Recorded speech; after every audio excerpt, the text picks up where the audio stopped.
Modding is very near and dear to me personally. I am a modder and have been for a very long time, probably more than I have not been a modder. I'm 26 years old and I've modded for longer than I've not modded, if that makes any sense. So let's take everything that I'm about to say under those sort of circumstances. Let's understand that when I say modders are not saviors, when I say that modders themselves are not going to make or break a game in terms of whether or not it is right to release a product under certain circumstances, you understand that it's not coming from someone who's already poisoned the well, who's already considered that modding is somehow less effective or somehow worse than regular game development. I think actually modders are in a very unique position where they can do things that regular game development studios can't, because regular game development studios demonstrate time and time again that they cannot release content without it being buggy or unfinished.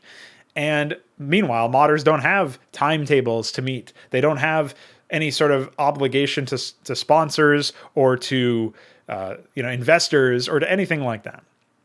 And as a result of not needing anything other than their own intuition, their own skill building, and their own discipline, their own devotion to the craft of whatever they happen to be modding, modders are actually less limited in many respects. They don't have source access usually. They don't have the opportunity to, completely, leverage all of the power that a studio development would have. But modders are very unique individuals in terms of the position of power that they actually hold, especially compared to conventional developers.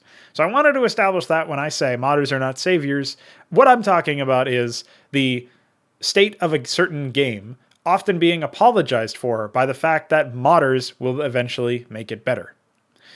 That is not really what modders are meant to do. Modders do extend the lifespan of a game, but it's because they like the base game, or they see ways for the base game to be radically improved and turned into something else.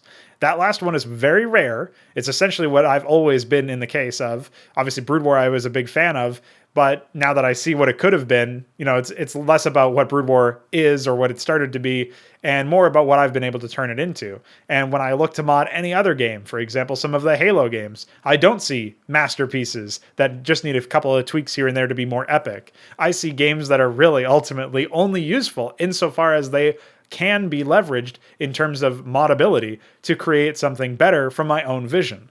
And generally speaking, it's very rare to have anybody who has that kind of vision who could transcend the constraints of the genre or the quality of the original title.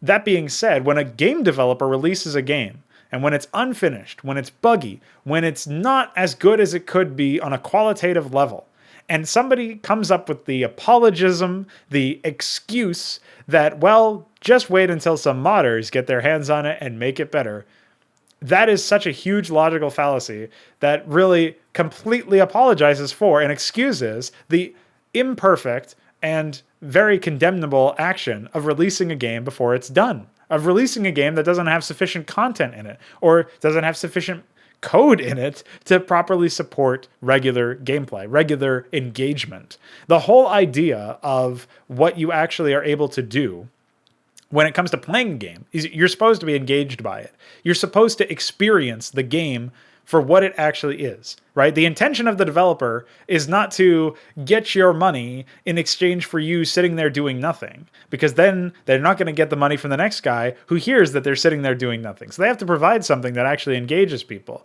But when you come up with the excuse that, well, modders will just make that content that you're looking for, so you should buy this game, then they're getting their money without having to do anything. Now, obviously, this is a very strange, hyperbolic even thought experiment. This hypothetical environment where a developer just has to ship tools for modders to use and the modders will create the content. That's very rarely the case. I don't think there's ever really been a case of that actually happening.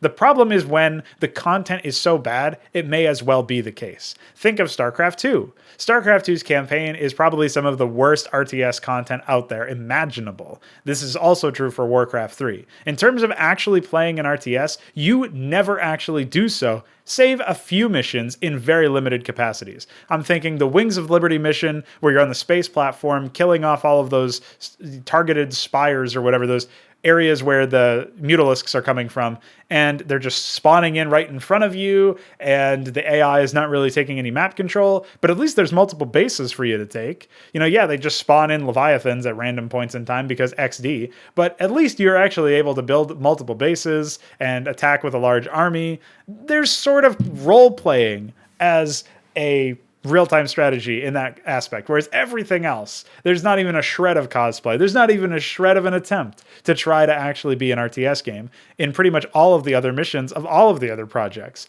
All of those defense missions that are literally just sitting there spawning waves of units at you and you can't stop them. Think of the Heart of the Swarm mission where I think it's called the Crucible, where you're dealing with the Kerrigan Cocoon as she transforms back into what she was at the beginning of the campaign, utterly, rendering everything that you did up until that point kind of pointless. Pretty epic, honestly. But even, apropos of any sort of story context, think of the fact that the units are literally spawning from off the map with no origin point in sight, with no buildings that you can destroy, with no workers you can harass, with nothing you can engage with. That's the average RTS mission design in released AAA products, is things that you can't engage with. The idea that something like that is excusable because a modder or a mapper or some other enthusiast could come in and make better content within the platform that the developers chose to not leverage to make better content is laughable. And it does not excuse the fact that these developers have made this grave error by releasing content that does not engage you. It is not sufficient to simply say, because modders can come in and make better content than the source engine developers or whatever, like the actual people who have the source code, who have access to all of the information that they would need, or who should have access to the source code and all the information they need, but are often not able to do that because of really absurd backroom things like being outsourced to some other developer, or having a situation where you're just dealing with unreadable code because of poor ethics in terms of development. Well, let's just say that's their error. That's something that they should be held responsible for. And the idea that some fucker on YouTube who's got some fucking Crowpills that you should take up there, the idea that I can go in and make something better than a AAA developer is embarrassing, and it should be embarrassing. And as much as it's great for me that I get to make content, and great for everybody who plays that content, who gets to experience that content, that then goes on to appreciate it, it really is embarrassing for the industry that some fucker with Crowpills is over here writing prescriptions and putting together better content than AAA development studios are. Now, obviously, I'm still building off of their back end. I'm standing on the shoulders of midgets when I'm putting together this content. I'm not really sitting here doing it all myself yet. You wait for that. But even beyond that, when you consider the fact that this is the only way that anybody can get better content is from a modder, not just from me specifically, just from any old Joe who's not employed by the company, who's not doing this for money, who's just doing this because they want to make better content than what they got, that is an indictment of the game. The fact that Warcraft 3 got superseded by a custom map is an indictment of Warcraft 3 as a game. Not because there's no way that you could have made a revolutionary epic map within Warcraft 3, and like the fact that alone is embarrassing. It's the fact that Warcraft 3 was so boring that it didn't even leverage its own gameplay options when it was actually assembled, and it didn't even end up being a successful product unto itself until after this product came into play, right? And I'm not talking about successful in terms of finances. So yeah, I know that that's going to confuse a lot of people. I'm talking about successful in terms of engaging an audience. People went on there for the social aspect. That's one of the major reasons why World of Warcraft succeeded. They didn't go on there because Warcraft 3 was an epic, really, really fun game to play, ultimately speaking. So when we consider all of these components, all of these realities that we live in, and the fact that apologists still continue to this day to talk about the fact that modders will make a game better. Maybe they will make the game better, but they shouldn't have had to in the first place. That is not their role. Their role is not to save a game from being bad. Their role is to augment it, extend its lifespan, provide alternatives that tweak the base product, or in some cases, revolutionize it indeed. Their role is to produce accessory content, to augment what is available for the fans of the original game. Their role is not to completely remake the game such that it can actually be enjoyed in the first place.